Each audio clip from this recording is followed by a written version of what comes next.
Hello दोस्तों। तो आज हम चैप्टर 3 में एक नए टॉपिक के साथ मिल रहे हैं। तो देखते हैं कि क्या है।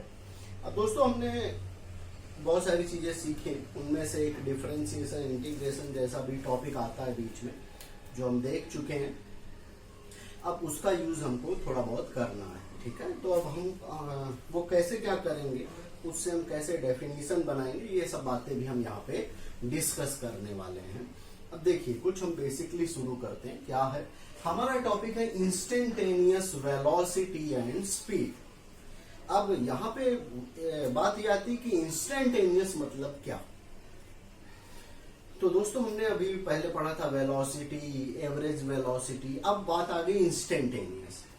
अब इंस्टेंटेनियस वर्ड कहाँ से आया या ये कैसे बना, तो जान लेते हैं। इंस्टेंटेनियस मतलब होता है किसी भी पर्टिकुलर पॉइंट पे अगर कोई पूछ ले कि ये क्या है, तो वो इंस्टेंटेनियस हो गया, ठीक है। जैसे इंस्टेंट पोएट होते हैं, क्या करते हैं, वो तुरंत कोई कविता बना के सुना देते हैं, तो उनको इंस्टेंट पोएट कहते हैं। वैसे ही इंस्टेंटेनियस वेलोसिटी। अब फॉर एग्जाम्पल कि आप अपने घर से निकले और मॉल गए। मान लिया बीच में कहीं कोई थिएटर आ रहा है, कोई मल्टीप्लेक्स आ रहा है, और कोई पूछ दे कि भाई यहां से आप मॉल तक गए थे, तो बीच में जब मल्टीप्लेक्स आया तो वहां पे आपकी स्पीड क्या थी, तो वो अगर हमको जानना है तो उसके लिए हम क्या करते हैं, इंस्टेंटेनियस वेलोसिटी का यूज करते हैं, ठीक है। इसके लिए दोस्तों क्या करना पड़ता है कि हमारा जो भी पाथ होता है उसको छोटे छोटे पार्ट में हम डिवाइड करते हैं। जब हम छोटे छोटे पार्ट में डिवाइड करते हैं तो क्या होता है कि हम उन पार्ट्स की वेलोसिटी जान सकते हैं जिसके थ्रू हम इंस्टेंटेनियस वेलोसिटी बता सकते हैं। अब वो पार्ट में छोटे छोटे पॉइंट्स को डिवाइड कैसे करते हैं, वहां फिर हम डिफरेंशिएशन का कंसेप्ट लगाते हैं। तो देख लेते हैं कि क्या है इंस्टेंटेनियस वेलोसिटी एंड स्पीड। तो देखिए दोस्तों क्या लिखा है, एवरेज वेलोसिटी। इसका फॉर्मूला हमको पता था, क्या होता था, v equal to delta X by delta T. v equal to delta X by delta T. अब अगर हमको इंस्टेंटेनियस वेलोसिटी निकालनी है तो क्या करेंगे, लिमिट लेते हैं हम। ये देखिए लिमिट लिखा है, limit delta T tends to 0। इसका मतलब क्या हुआ कि डेल्टा टी टेंड्स टू 0, इसका मतलब हुआ कि जो टाइम की वैल्यू है वो near to 0 but not equal to 0। जब हम लिमिट लेते हैं तो उसका मतलब होता है near to 0 but not equal to 0। अब अगर कोई भी डिस्टेंस है, जैसे हमने पाथ को डिवाइड किया था छोटे छोटे पार्ट में, तो अगर छोटे पार्ट होंगे तो टाइम की वैल्यू भी बहुत छोटी हो जाएगी। वो वैल्यू छोटी होगी लेकिन 0 नहीं होगी, इसीलिए हमने लिमिट ली है कि उसकी वैल्यू को छोटा करने के लिए। तो limit delta T tends to 0 delta X by delta T. जब हम किसी के साथ लिमिट लेते हैं तो डेल्टा डी में बदल जाता है। दोस्तों डेल्टा का मतलब होता है बड़ा चेंज, डिफरेंस, बड़ा डिफरेंस, और डी का मतलब होता है उससे छोटा डिफरेंस, ठीक है। तो हम डेल्टा की जगह में क्या लिखते हैं, डी लिखते हैं। तो यहाँ ये डी का मतलब डिस्टेंस नहीं है, यहाँ डी का मतलब चेंज है। क्या है, चेंज। तो क्या आ जाएगा, v इक्वल टू डेल्टा जहां भी है उसकी जगह डी लिख दो, तो ऊपर भी डी नीचे भी, तो बन गया dx बाई डी।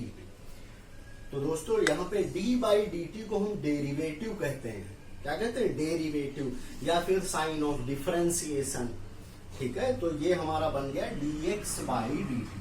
अब अगर हमको इसको डिफाइन करना हो तो कैसे करेंगे, तो d बाई डी टी को कहते हैं रेट ऑफ चेंज। क्या कहते हैं, रेट ऑफ चेंज। तो d बाई डी टी है रेट ऑफ चेंज, और उसके साथ में x यानी पोजीशन। तो rate of change of position is called velocity. Simple definition, d by D T क्या हुआ, तो रेट ऑफ चेंज।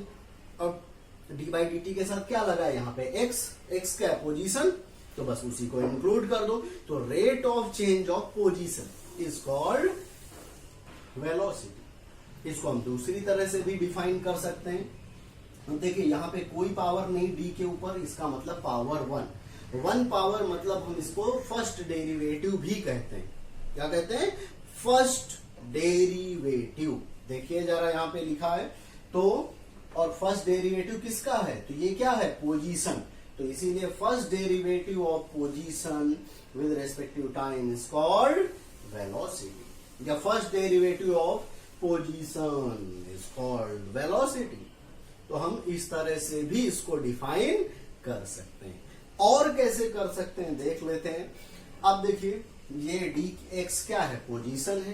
डी मैंने बताया था चेंज, डी का मतलब क्या हुआ, चेंज, डिफरेंस। तो हम ऐसे भी कह सकते हैं change in position with respective time is called velocity. तो यहां दोस्तों हमने 3 डेफिनेशन सीख ली, 1-2 डेफिनेशन पहले सीखी थी। ये सब डेफिनेशन हमने यहीं पे बनाई है, कुछ भी रटा नहीं।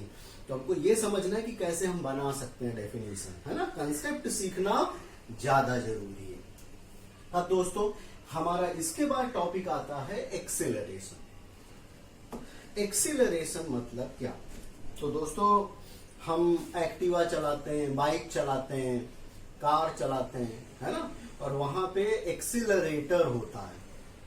तो एक्सीलरेटर का काम क्या है, स्पीड को चेंज करना, बढ़ाना या घटाना, इसी काम में आता है एक्सीलरेटर। बस वहीं से वर्ड है, या हम कह सकते हैं इसी वर्ड से वो बना है। तो यहां भी एक्सीलरेशन का मतलब वही है, स्पीड को बढ़ाना या घटाना। दैट मीन्स बढ़ाना या घटाना मतलब चेंज करना। अगर स्पीड या वेलोसिटी चेंज होगी तो एक्सेलरेशन होगा। दोस्तों हम पहले भी डिस्कस कर चुके हैं, स्पीड मतलब स्केलर क्वांटिटी और वेलोसिटी मतलब वेक्टर क्वांटिटी। जिसमें डायरेक्शन वगैरह की जरूरत हो वो वेलोसिटी में आता है, जिसमें डायरेक्शन वगैरह की जरूरत ना हो वो स्पीड में आता है, ठीक है। तो एक्सेलरेशन क्या हुआ, change in speed with respective time interval is called average acceleration. अगर स्पीड चेंज हो with respective some time, speed change होगी तो टाइम तो चेंज होगा ही, कि रुका रहेगा समय, नहीं रुक सकता ना वक्त। हमने पहले सीखा वक्त किसी के लिए कभी रुकता नहीं है, वैसे ही तो क्या है कि change in speed with respective time is called acceleration, average acceleration. तो हमारा इसको हम ए से डिनोट करते हैं, स्मॉल ए से। तो हमारा फॉर्मूला क्या आया, ए, ये साइन है एवरेज का। तो a equal to delta v by delta t. Delta v का मतलब हम ऐसे भी लिख सकते हैं V2 माइनस V1। जैसे डेल्टा एक्स का मतलब क्या होता था, x2 माइनस x1, वैसे ही डेल्टा वी का मतलब क्या हो जाएगा, V2 minus V1। Similarly delta T का मतलब T2 माइनस T1। अब देखिए इसकी यूनिट क्या होगी, v की यूनिट मीटर पर सेकेंड और t की एक और सेकेंड, तो यूनिट बन जाएगी मीटर पर सेकेंड स्क्वायर। ये भी हमको रटना नहीं, आप सेकेंड चैप्टर से ही याद है आपको। इसका डायमेंशनल फॉर्मूला L1t माइनस 2, और ये वेक्टर क्वांटिटी है। हमारा एक्सेलरेशन क्या होता है, वेक्टर क्वांटिटी है, ठीक है। वेक्टर क्वांटिटीज या स्केलर क्वांटिटीज क्या होती हैं वो हम नेक्स्ट चैप्टर में सीखेंगे ज्यादा डिटेल में। अभी सिर्फ इतना समझना है, जो डायरेक्शन पे डिपेंड करे वो वेक्टर, जो डायरेक्शन पे डिपेंड ना करे वो स्केलर, बस। अब इसके बाद दोस्तों फिर जैसे हमने इंस्टेंटेनियस वेलोसिटी स्पीड पढ़ा था, वैसे ही अब आ गया instantaneous acceleration. Same concept apply करना है, सेम तरीके से डेफिनेशन बना लेनी, कुछ अलग हमको रटना नहीं। कैसे करना है देख लीजिए। एक्सेलरेशन का फॉर्मूला हमारा होता है delta v by delta T. देखिए ए इक्वल टू, इसमें भी हमने क्या किया था, देखो लिमिट ली थी, बस वैसे ही करने जा रहे हैं। तो a equal to limit delta T tends to 0, delta v by delta t. तो जब हम लिमिट लेते हैं तो डेल्टा क्या बन जाता है, डी बन जाता है, यानी जो चेंज है वो और छोटा हो जाता है। तो देखो जो डेल्टा था उसकी जगह में डी लिख दिया। अब डिफाइन कर सकते हैं, डी बाई डी टी मतलब रेट ऑफ चेंज। तो rate of change of velocity, rate of change of velocity is called acceleration. ये आप ऐसे नहीं लिखोगे विद रेस्पेक्टिव टाइम तो भी चलेगा, या सिर्फ हम ऐसा भी कह सकते हैं rate of change of velocity is called acceleration, और we can say instantaneous acceleration. आगे इसको हम दूसरी तरीके से कैसे कर सकते हैं डिफाइन, याद करिए। यहां पे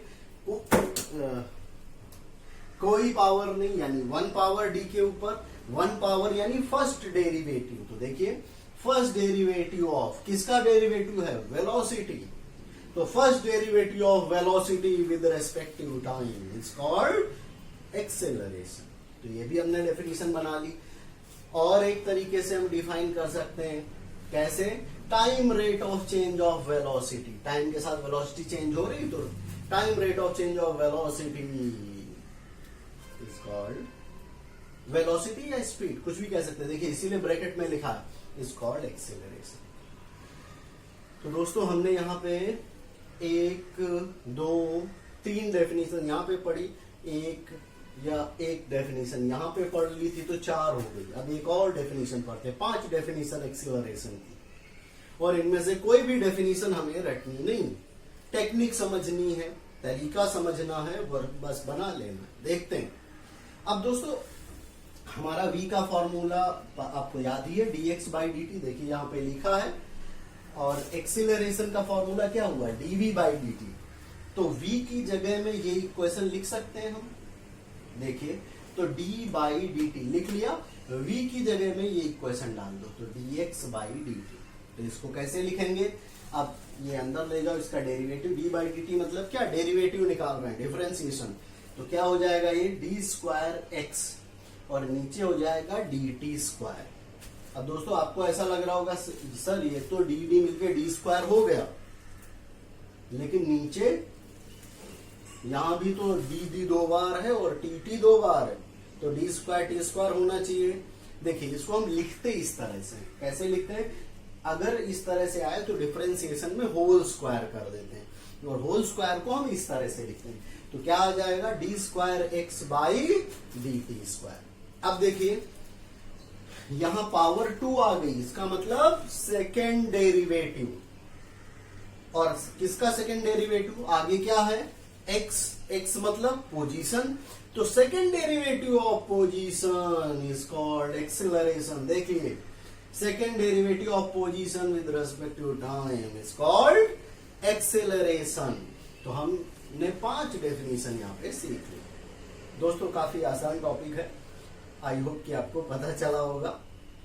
चलिए अब हम कुछ ग्राफ सीखते हैं, ठीक है? तो हमारा आगे एक ग्राफ है दोस्तों, हमने पहले जो ग्राफ सीखा था वो था position time graph, position time graph. अब हम पोजीशन टाइम ग्राफ ही सीख रहे हैं, लेकिन किसके लिए है दोस्तों? एक्सीलरेशन के लिए। किसके लिए सीख रहे हैं? एक्सीलरेशन के लिए। चलो देख लेते हैं। अगर पोजीशन टाइम ग्राफ, देखिए पोजीशन टाइम मतलब यहाँ पे x है और यहाँ पे t, तो क्या बन गया? पोजीशन। x क्या है? पोजीशन, और t है टाइम। अगर हमारा ग्राफ इस तरह का है, इसका मतलब होता है पॉजिटिव एक्सीलरेशन। क्या होता है? मतलब पॉजिटिव एक्सीलरेशन, क्योंकि यहाँ पे क्या हो रहा है?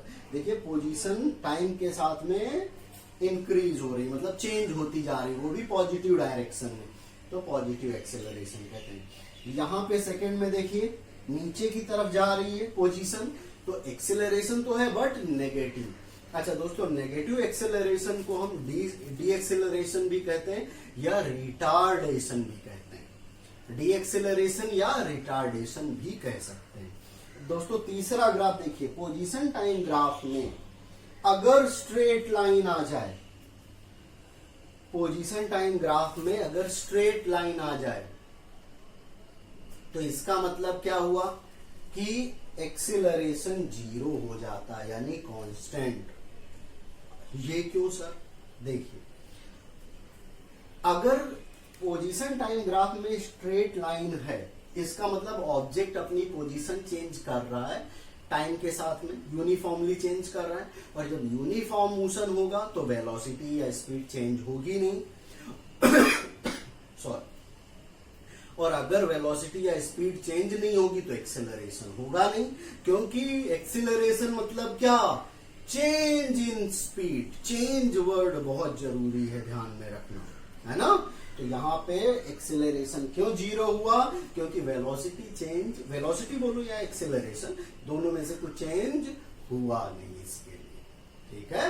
अब एक और ग्राफ देखते हैं। अब velocity time graph, position time देख लिया, अब वेलोसिटी टाइम ग्राफ हम देख रहे हैं एक्सेलरेशन के लिए।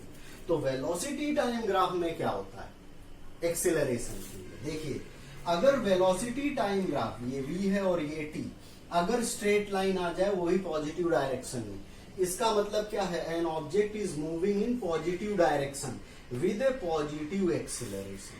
क्योंकि यहाँ वेलोसिटी टाइम ग्राफ में अगर स्ट्रेट लाइन आए, इसका मतलब वेलोसिटी चेंज हो रही है टाइम के साथ, वेलोसिटी चेंज हो रही है यानी एक्सीलरेशन, और ये पॉजिटिव एक्सिस में मूव कर रहा है, इसके लिए पॉजिटिव एक्सीलरेशन। सिंपल। यहां देखते हैं, यहां नीचे की तरफ ग्राफ है, इसका मतलब डाउनवर्ड डायरेक्शन में दिख रही है, या हम कह सकते हैं नीचे स्लोप जा रहा है, तो इसका मतलब वेलोसिटी डिक्रीज हो रही है, वेलोसिटी डिक्रीज हो रही है, इसका मतलब object is moving with A negative acceleration. Decrease हो रही है यानी रिटार्डेशन, डी एक्सीलरेशन।